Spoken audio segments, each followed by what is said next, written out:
Into the Enchanted Into the Enchanted Forest, Book One of the Enchanted Forest series, written by Alicia J. Chumney.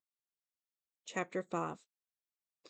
What appeared to be hidden deep in the woods was actually a 10-minute walk from the small town of Bayerville was a restaurant. The Enchanted Forest didn't have many restaurants. Most people opted to cook at home unless they lived in the bigger towns closer to the castles. The smaller towns mostly had taverns for travelers and people that had been working late. But this restaurant was different. In one corner was a set of chairs around a table with 3 empty bowls. Nobody dared touch that historic display. It had sat there for generations, undisturbed. Are we in? Gabby's question trailed off. Welcome to the Three Golden Bears restaurant and gift shop. A perky voice underneath a wig of golden corkscrew curls greeted them. How many? Looking over at Jack, Gabby wondered if they had any money to pay for dinner. The provisions Mina had provided them had lasted for several days, and Seafoam had proven adept at scanning the land for non-talking animals. But this duo couldn't stomach any more rabbit. Are small dragons allowed? Jack asked while Seafoam tried to make herself as tiny as possible. Of course, the perky hostess exclaimed. I'll just take you to the back patio. Your dragonette can go around the house. There's a walking path she can follow. One goes into the woods and leads to the original bear's cabin, but if you turn right at the corner of the restaurant, you'll find the patio easily enough.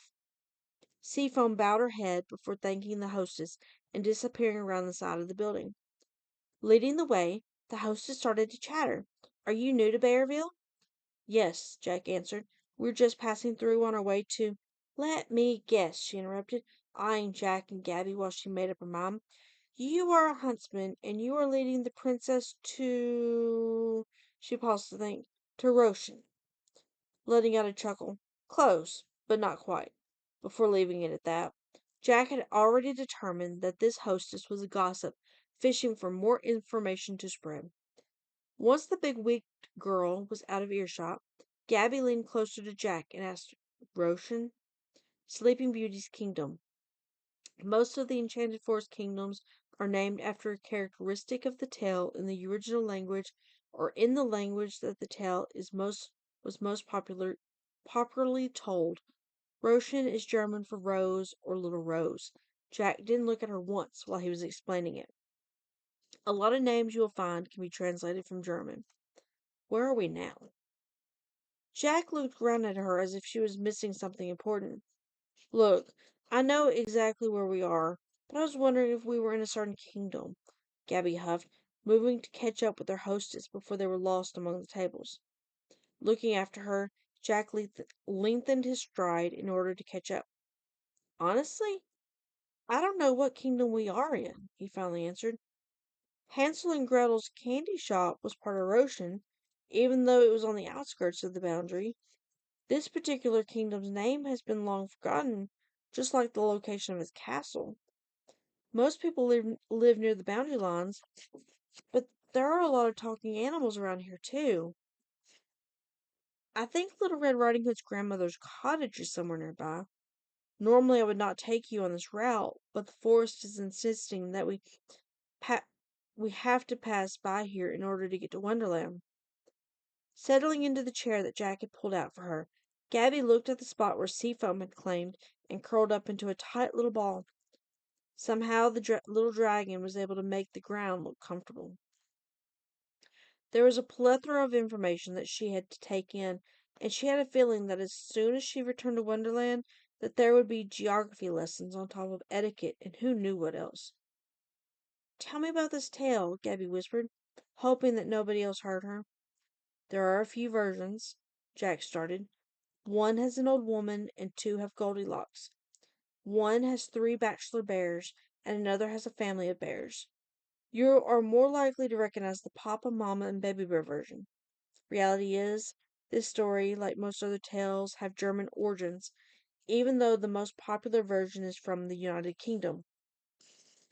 The bears were actually Adelard, Baldemar, and Carl. They were not actually bears, but with this part of the kingdom, anything could happen. Goldilocks did break into their house after her older brothers had played a trick on her and had gotten the 16-year-old lost in the woods. She saw the bear's cottage and decided it was the perfect place to rest. She ate Baltimore's porridge, broke Carl's chair, and fell asleep in Adelard's bed. Once the bears found her asleep, they puzzled over what to do.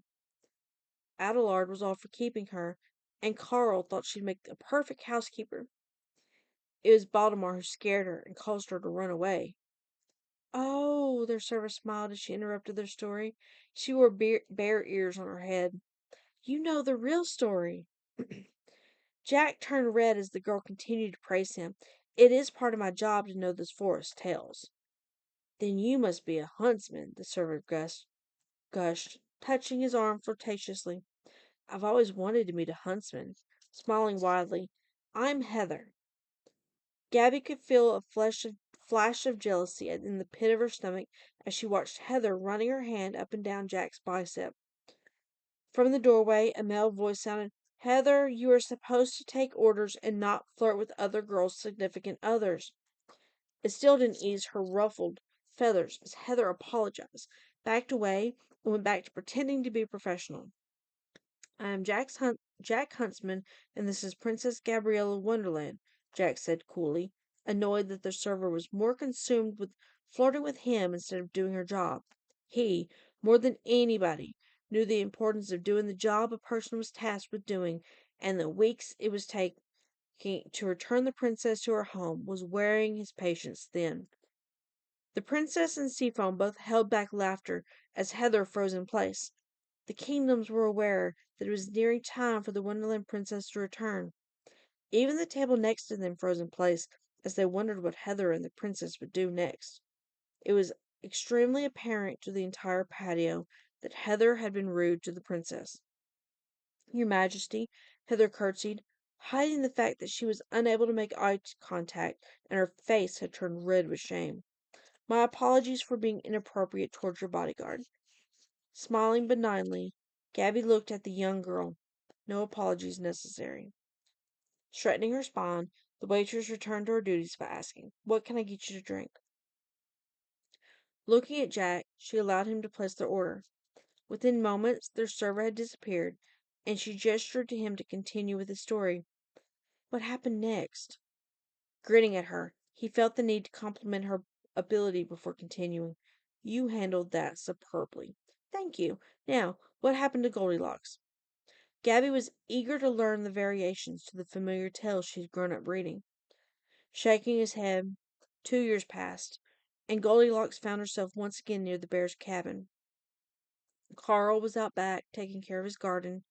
Baltimore was in town getting supplies. Nobody was willing to double-cross or offer him a bad deal. However, Adelard was sitting on the front porch, thinking about what piece of furniture he was going to work on next. While he was thinking about crafting tables and chairs, Goldilocks wandered up, sat down next to him, and they started talking. A year later, they were married. Adelard ended up building her this house so that they did not have to share space with Baltimore and Carl, especially when Goldilocks revealed that she was expecting his child. Releasing a sigh, Gabby stared at the wall behind Jack's head.